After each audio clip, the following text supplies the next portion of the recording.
your official title I was seeing on the I think it was on somewhere on the internet is that you're the Chief Strategy Officer of WeBuyCars. Now, I just want to give you a little bit of background, if I may, before we go into a conversation.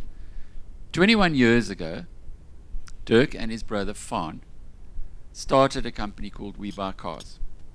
WeBuyCars is I don't want to embarrass him, but I can tell you that Transaction Capital bought the first 50% of WeBuyCars for 1.8 billion rand. Then they bought the next 25% for 1.6 billion rand. So that's in the public domain. But at the 1.6 billion, that means the business is worth 6.5 or was worth 6.5 billion rand a year ago, 2021, and has improved since then. Any of you can think of any entrepreneur who started from scratch and has built a business worth that kind of money, you know that you're talking about a serious person. And the intention here, Dirk, is to get into your head a little bit, talk a bit about your experiences, try and find some guidance, a little bit like what Peter van Ketz was telling us earlier of his experiences. But building a business in 21 years to the size of WeBuyCars today, and the dominant force in the second-hand car market in South Africa, and a reputable company as well in an area where there's a lot of, well, we used to call them the Jewel Street operators in Johannesburg. It takes some doing. I guess the obvious question to start with is, why did you go into this area at all? Have you always had a fascination for cars? Alec, yeah, thank you. I think the story has been told quite a few times. Why did we go into the motor vehicle trade? My brother Fawn, he bought and sold vehicles 22 years ago while he was still at school, buying bargains from out of the junk mail and Pretoria News, and it was a completely different world back then. People would advertise their vehicles in the local newspapers and buy and sell vehicles between each other. So he started bargain hunting and buying those vehicles, and then he went to Inkapia College, and he continued doing that. By the time he left college, he had a total accumulated capital of 65,000 rand. And at that stage, I was still at Tikkies studying marketing and communication management, and that was part-time. Tik's now 5. We were studying at night, and during the day I had a job at a place called Form Steeltronics, small job. And so I lost that job, and Fani said to me, come work with me for the last 2 months before I leave for the UK, and then we can see what happens. The very first month, I already earned twice what I earned at the previous business, because the synergy between what we were doing just worked out very well. And so Fani left for the UK, he and his wife, and he surprised me. He said, listen, here's a little bit of cash, see if you can carry on. And for the next 2 years, I was on my own. And during those 2 years, the market changed completely. And even until today, Fani has a hard time admitting that the market has changed a lot. But maybe that's not fair to say that. But in any case, so during the 2 years that he was in the UK, things changed dramatically. You know, the queue at the junk mail for people buying, whether it's parrots or furniture or whatever. You must keep in mind we're there early in the morning while it's still dark. The queues became very long. The competition increased. Lots of people were losing their jobs, taking packages. Everybody was trying to do what we do. So we urgently need to change tactic, and that's when we started advertising what we're doing. Okay, but what? All right, maybe I can go back a little bit. Bronkhorstspruit. Now, Bronkhorstspruit, it's not a town that comes off the lips very easily. Do you know about the Battle of Bronkhorstspruit in the Boer War? A vague idea. where the Engelse had it's in the book about the first Boer War. The British Tommies were not allowed to change their sights until the officers told them to change their sights. And when they were marching, their sights were always raised for 500 meters. And the Boers, when they attacked in Bronkhorstspruit, the Battle of Bronkhorstspruit, they shot all the officers of the British, and the British, there was no officers to tell the troops to change their aim, their sights. And so it was a wipeout. It's a very interesting story in that book, and that's where you're from, Bronkhorstspruit. Yeah, Bronkhorstspruit. So a lot of people come from small towns and have been very successful. Why do you think that is? I think, it's the old saying, you know a bit, they say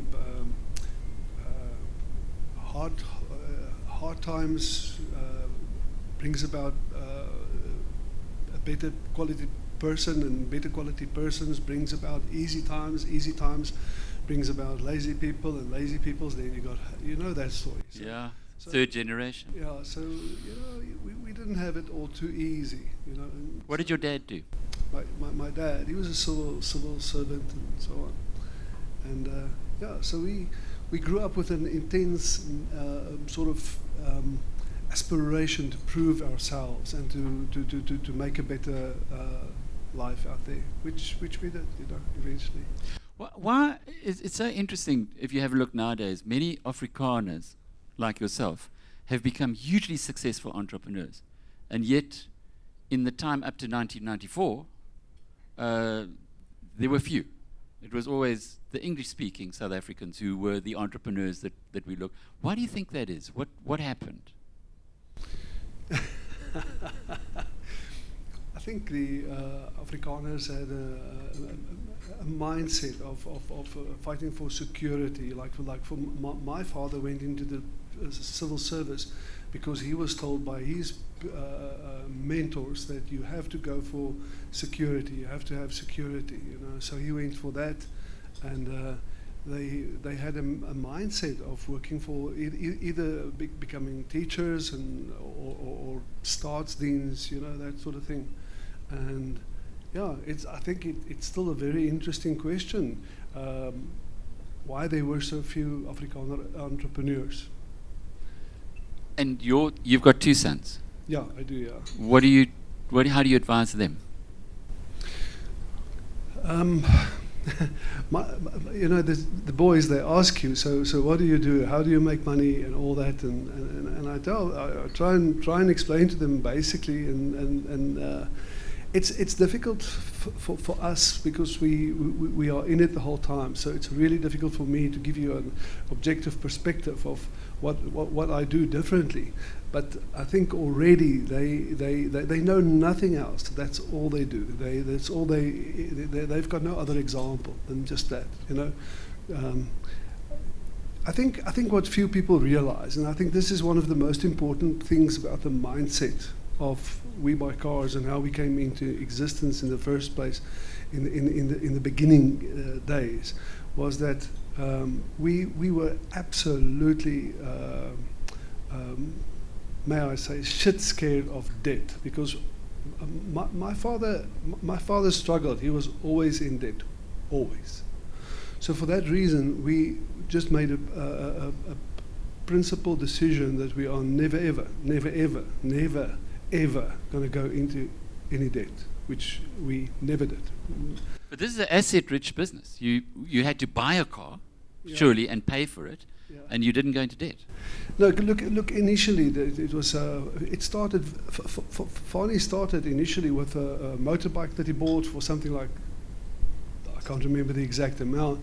We don't agree on the amount. He says it was 1,000 something. I say the first one was 400 rand. He sold it for something like it. So we started very small. The amount that I've got in my mind is 400 rand. He says it's 1,400 rand that we started with. But it literally went organically from the one thing to the next. And Fani can tell you every single unit up until the point where it split into 2 units, and then more and more and more. And that's how it started. So, up until halfway through the lifetime of the business, we were still driving 1987 Toyota Corolla 1.6, Wonderful car, by the way. What's the most popular car that your story? Just tell us a story about, because clearly, if you guys started off buying one motorbike and selling it, and then buying taking that and reinvesting, what was your favorite watershed moment, if there was such a thing? Where do you remember that far? I mean, do you remember back in those early days? Look, it's like more than 20 years ago. You say watershed moment in terms of buying cars? Just something that sticks in the memory. Sometimes it's the funny things that stick there. But if you're going to see people's cars, I'm sure they weren't always telling you the truth about what the car looked like, especially under the hood. Yeah, you get a feel for that and all that. That's not what I remember. If I were to tell you what I remember of visiting people at the... Firstly, I think it's a major privilege to spend every single day not knowing who you're going to meet today. Because me and Fani, for more than 13, 14 years, that was all we did every day. You slung a bag of cash over the shoulder, 80, 100,000 rand over the shoulder in a bag, and off you go with your driver in your car, and you go and buy people's cars. And you say that again, come on. You put a bag of cash over your shoulder? Yeah, we did that. You must keep in mind that we drive a different route every single day, and we often drive different cars. So we were not... Did you take weapons with you? No, we didn't. But you were never hijacked? No, never. But we were quite careful, But in any case, so every single day, it could be you or you that I would meet that day, and I would evaluate your car, go there, say hello, and walk around the car, maybe take the car for a test drive, speak to you about your car, talk to you about your car. In that respect, me and Fani, we are totally different. He's an absolutely task-driven person, and me, I can't wait to get all of that out of the way so that I can ask you about your hobby and talk too much and buy 2 little cars, because that's me. But in the process, I met stunning people and learned a hell of a lot, made some friends and all that. But the one thing that I will never ever forget was an old gentleman who was bent over like this. He was bent over like this, and he was a happy chappy and all that. But I could smell something's off, and he explained to me that he's got tummy cancer. And he told me, I was taken with his sad story, because he's selling the car because he's now terminal with cancer, and I felt so sorry for him. And as he was bent over, he said, don't you worry, it's almost over, it's nothing, And that's the one side, I think it was the same gentleman who said to me he doesn't buy ripe bananas, because he doesn't buy green bananas because he doesn't know if he's going to see them getting ripe, So yeah, that was, and why that is important, because you also get the counter side. People are bitter, you buy, but that's just all the interesting people, interesting stuff. There was the lady, two sisters who were selling their mother's car. The mother was, what's the right word? She was getting she wasn't thinking so clearly anymore. Dementia. Yeah, dementia of sorts. And the 2 daughters were selling her car, and they wanted me to buy the car and get away with the car because if she sees that we buy the car, she's going to get very upset. So they made an arrangement with me that I would come the next morning and buy the car quickly when my mother is not. And as the luck would have it, the old lady in her bathrobe came around the corner as we were.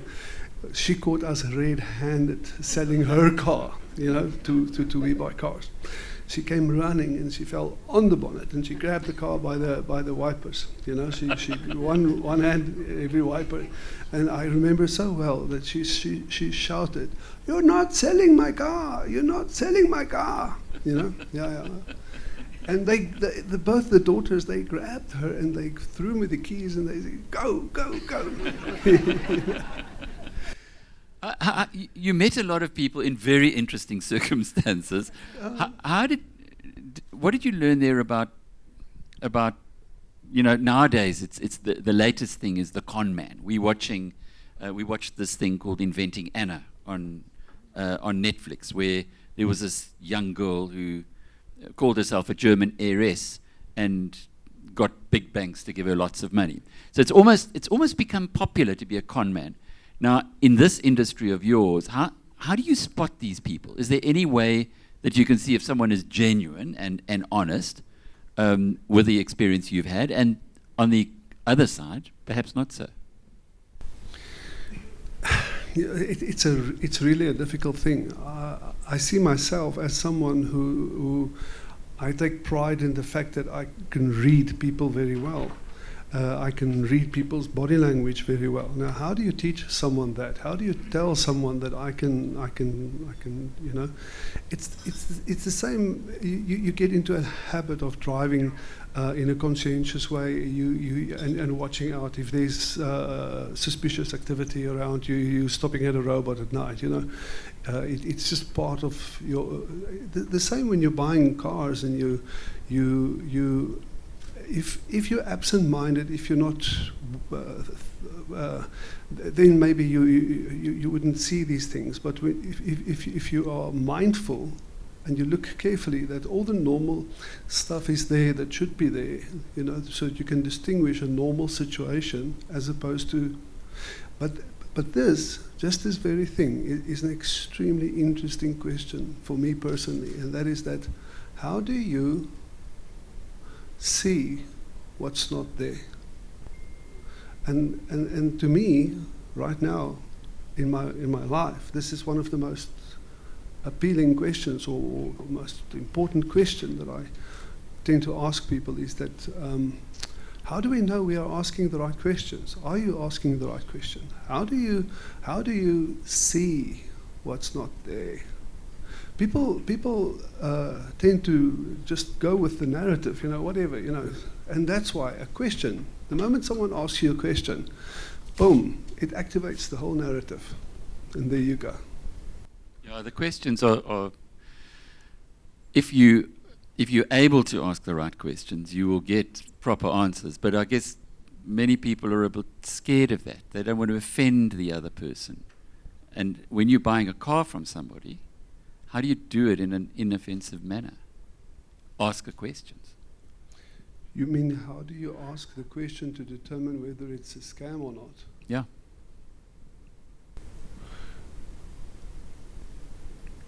You see, to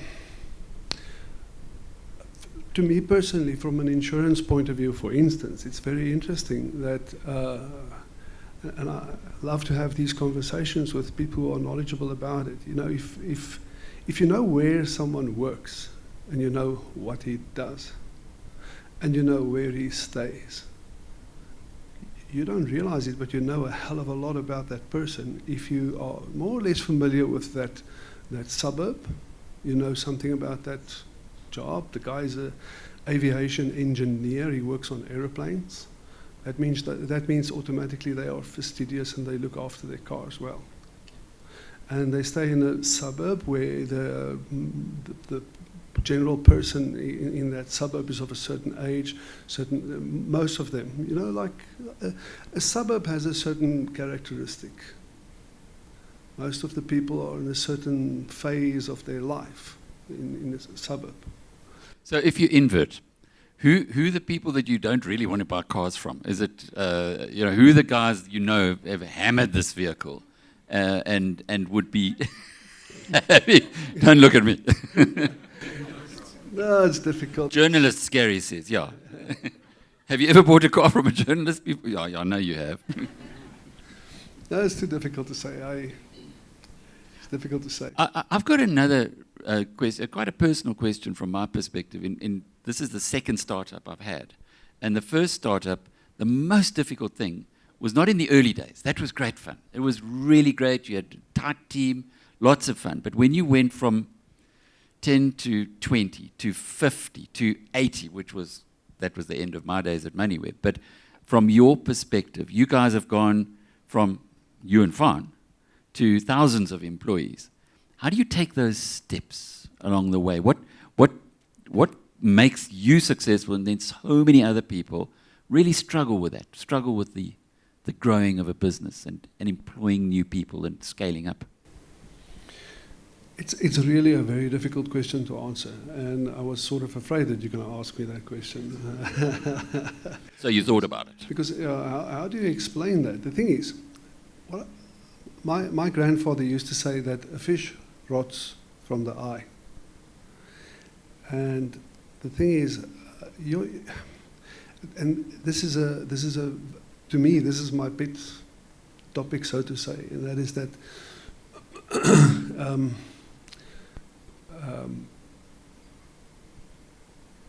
if you care about people, they care back, you know, and so it's such a bloody stupid, simple thing. But how do you explain to people who is expecting some smart, intellectual story that it's all about caring, you know? Selling second-hand cars as second-hand car salespeople and telling people that you care, you know, that is maybe not so easy. But the thing is, and I can go on and on about that topic, because the whole thing about scam artists, the whole thing about the whole narrative that the public has about how you must beware of this second-hand car dealer scam and this and that and this and that. But those are all sort of embedded narratives. And so the trick is that, yes, we can care for you, but you also have your responsibility on your side. So we both have a side to the story. The same with your employee.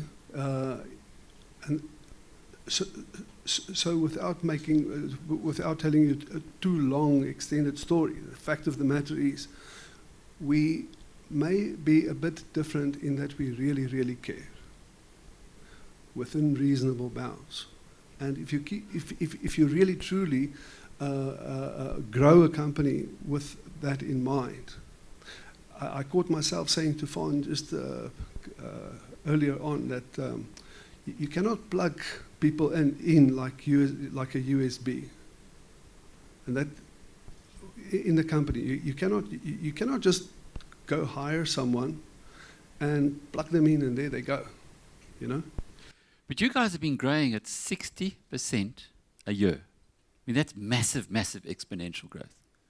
I don't know if you're still doing 60% now, but certainly for well over a decade, you're doing 60% a year. You can care about people, but you're going to make a mistake somewhere along the line. How do you act when you know you've made a mistake in hiring, say? So, are you asking what do you do when you know your appointment is not right? I think a lot of us have got businesses that we want to grow still further, and we're a bit nervous because if you bring the wrong people on board because you're growing too quickly and you maybe not giving yourself the time to really know who you're bringing into the fold, it can be very dangerous and can be every person that you employ is an ambassador for your business. And in your case, when you're growing at such rapid growth rates, how do you overcome that hurdle? Yeah, what you're saying now is that's my biggest concern right now, you know. So, because at a certain point, when you just simply grow too big it's not the size that's the problem. It's the rate of growth, you know, because there's just so much happening simultaneously that makes it a little bit difficult. But I can go on and on and on about a philosophy around recruitment. You know, I think recruitment in itself and the whole thinking around recruitment, the methodology and the way of how you recruit people, you must really, really ask yourself if it's rational, if it makes sense. I think it's Drucker who said that it's not about the right answers. And this is very important. It's not about the right answers. It's about, are you asking the right question in the first place? Because if you've got the right question, then you're on the right track. The rest is... And it's the same with people. And this is, to me, this is so flippin' astounding. I think one of the first questions you must ask yourself in business is, what am I working with? Are you working with a thing, or are you working with a person? And if the answer is that you're working with a person, then maybe you should start acting like it. Mm. You know, it's funny how in our industry, in media, you will trust a young person to not put you into bankruptcy, because quite literally, if a journalist lies about a story and they say, no, I spoke to the source, there it is, double-sourced, etc., that's the story. At some point in time, you have to trust them. And yet, those same people need to fill in expense claims, they need to tell you when they're going on leave, you treat them like children in one respect, but in another respect, you're giving them, trusting them with your business. And I'm sure in other industries, it's similar. I told someone earlier in the week that you must just simply make time to speak to regularly, speak to your people a lot. Be with them, speak to them a lot, because when the company gets bigger and bigger, then you don't spend time with them anymore. You know, you just walk by and say hello, and that's it. And that person, whereas in the past you spent a lot of time with them, you spend less and less and less time with them, and they are not so much part of the story anymore. You know, so at some stage you have to hand them over to the middle management level. But you have to teach your middle management to do what you used to do, and that is to spend time with them. But now the problem comes in. I've seen this. And this is one of the most important things, but it will take long to discuss it. It's what they call ambidextrous leadership. Ambidextrous leadership is the two sides of the brain. So to make a very long story simple, you've got task-oriented people, you've got people-oriented people. Problem with recruitment is if you put a task-oriented person on the people-oriented job, then you don't get the right results. But the same doesn't apply when you're recruiting engineers and accountants, for instance. You know, then you need you follow what I'm saying. Exactly. Exactly. We have it in media again, where if someone's a really good journalist, there's a tendency to make them an editor, at which they can be horrible. And, well, you know, newspaper editors are amongst the worst bosses in the world, but they were good journalists once. They should have stayed as task-orientated. They're not human, people-orientated. You see, in the motor vehicle trade industry, you've got the same problem. The people promote sales people to become sales managers, and it's a well-known fact for anybody that reads up on it that the best salespeople certainly don't make the best sales managers. It's two different things, and they are still struggling with that. How's that for you? It feels right. I remember. Benjamin Zander, I met him once. I don't know if you guys remember or know Benjamin Zander, but he's a conductor. He was the conductor of the Boston Philharmonic, and an extraordinary person. And he used to give speeches to these groups of top executives in Davos, and he said to them, "You must not be the lead violinist. You must be the conductor." And that's quite a change in approach from somebody who's maybe worked their way up because they're the number one violin, and now they get put into a different position. How do you handle that within the organization? Because presumably, how many people you got now? We've now surpassed 2,000. I'm not exactly sure where we are. Somewhere above 2,300. Okay. So there's a hierarchy. So the really good salesman doesn't want to be a salesman his whole life. He wants to move up the hierarchy. He wants to become the conductor, but maybe he's actually should be playing the trombone. How do you play with that in your business? Because you can't be doing it wrong for the business to be growing the way it is. At different levels, I don't believe we can remotely, at the scale that we are at now, it's not I can't see how we would be able to maintain.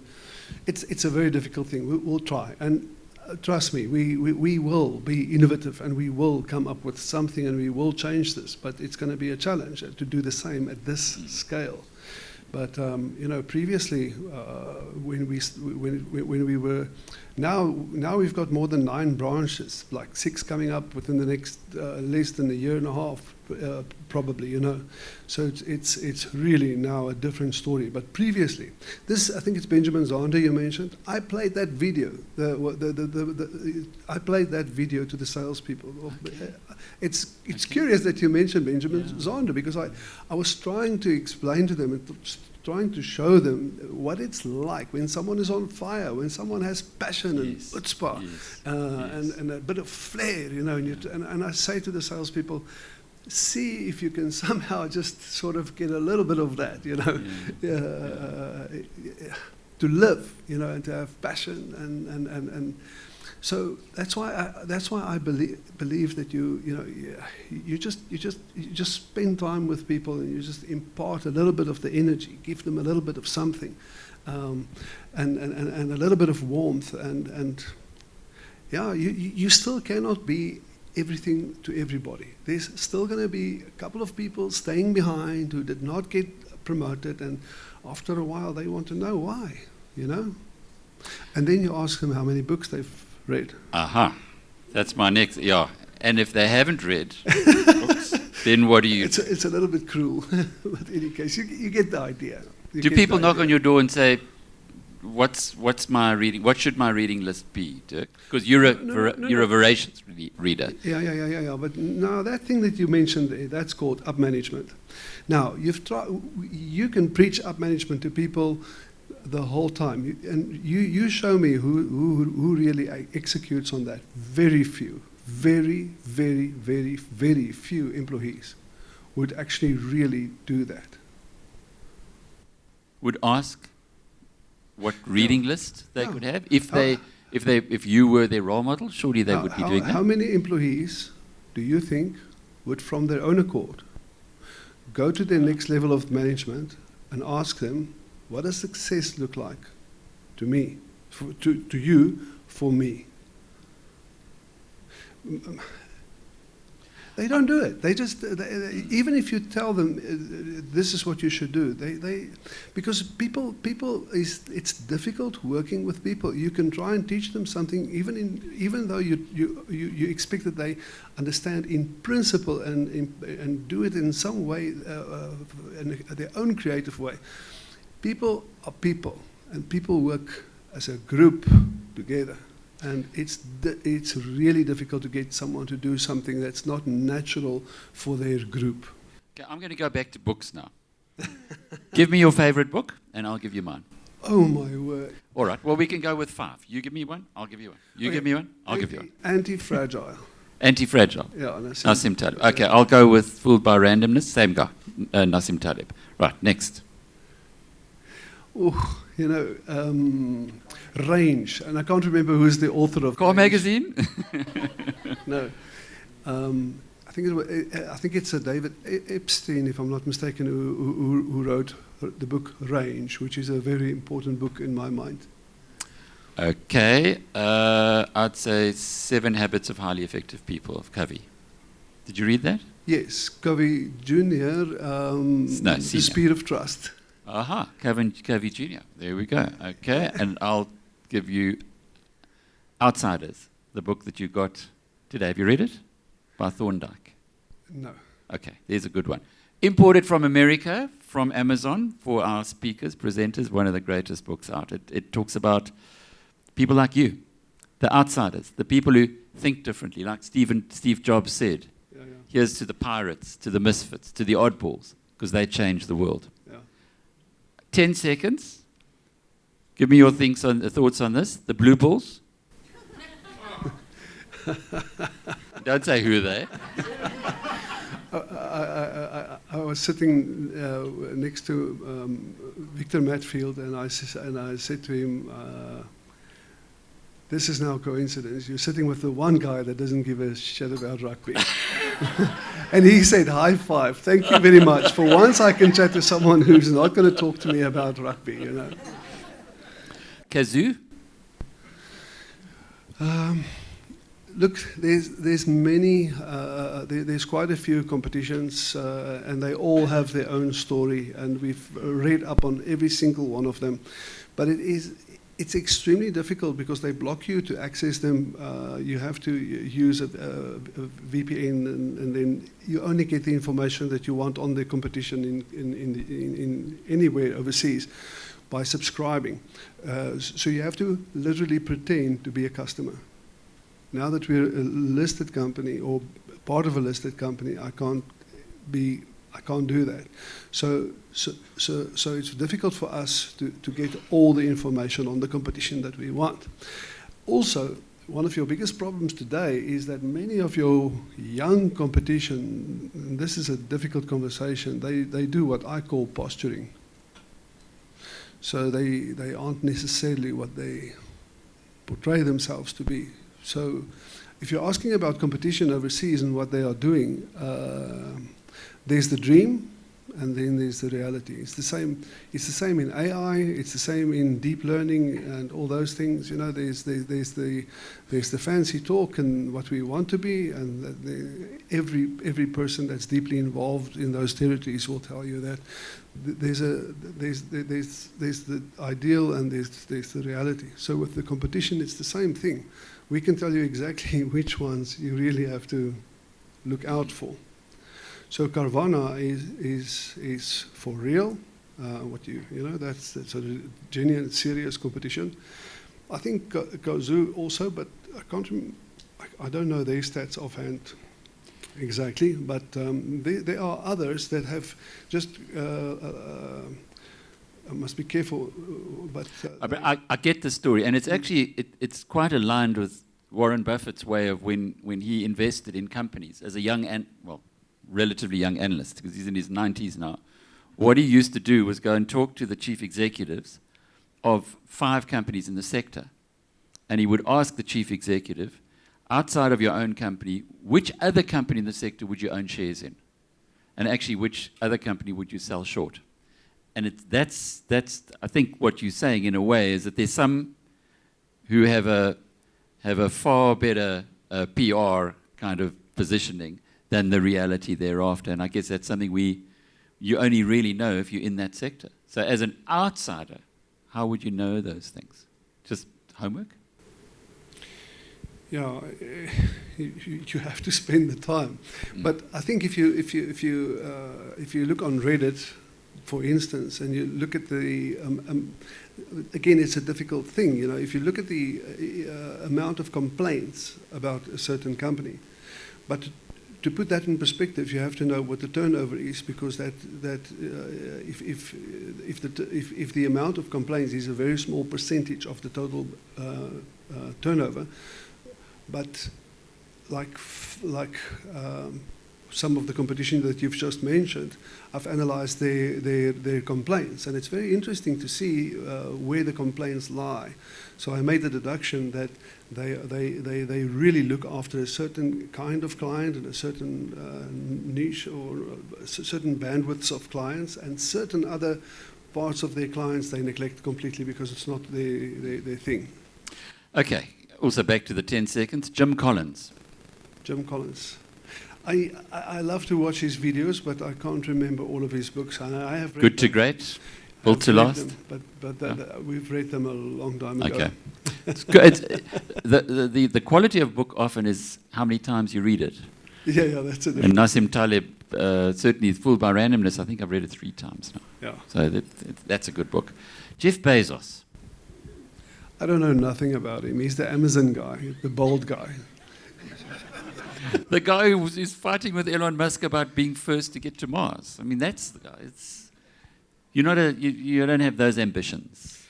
Space. I think Elon Musk, Peter Thiel, Jeff Bezos, and those guys, I think they are. They must be fantastic people, wonderful people. But what really irks me a lot is that if you go online and you Google top entrepreneurs, who's the top entrepreneur? Elon Musk. No, never, ever, Eddie. I mean, we've got wonderful entrepreneurs in the country. Why bother looking at someone like Elon Musk? Why? It's totally irrelevant. We must look at people like what's his name? J.P. Alcock. What's his name? G.G. Alcock. You know, those people. That's real entrepreneurs. You know, that's what we must be. Herman Mashaba. He's a good case in point. Would you vote for him? I don't know if Helen's here. Oops. No comment. No comment. Okay. Steve Jobs. Come on. I mean, there's one guy have you read his biography? No. Walter Isaacson? No. Okay, that's another one of my great books. Erasmus High School. Is it like in the same league as Newcastle High School? When I was at school, I was like a nobody. I was like a ghost. I was the one person that no one... If it weren't for the fact that my mother was one of the teachers, then no one would have known who I am. That's the way I prefer it. And frankly, I hated school. I would sit on the bleachers and look at the traffic going by there on the street, and I would dream about that and think, oh, you know, freedom. And just now the bell is going to ring, and then we, like Pavlov dogs have to go back to class, you know. So, yeah, and the bell rang, and I sat a little bit longer watching the traffic, dreaming of freedom, you know. Did your teachers like you? No. I don't think they knew who I was. And you liked it that way? I really hated school with a passion. Why? My grandpa was one of the first 20 M.Ed students in Tux. So that he was one of the first, he was a school principal. And my father was a laatlammetjie, my pa. Very laatlammetjie. And he had learning problems, my father. And my father and his father didn't get along very well because there was a major age difference. My father was a rebel. Let's not go into that. But I think he left school in Standard 8 before he was, you must keep in mind, his own father is the principal. And he sorted out 2 teachers, and then he left. Sorted out? Yeah, I don't want to get into detail. Okay. Hy het hom gebliksem. Ja. So I think my father is a person that's always upstream and difficult, but always with very good reason, and he always thinks for himself, and he's always a rebel, always on a different tangent, always the underdog, always. And I think he has a deep underlying, really good heart at why he wants to be different and always have been different.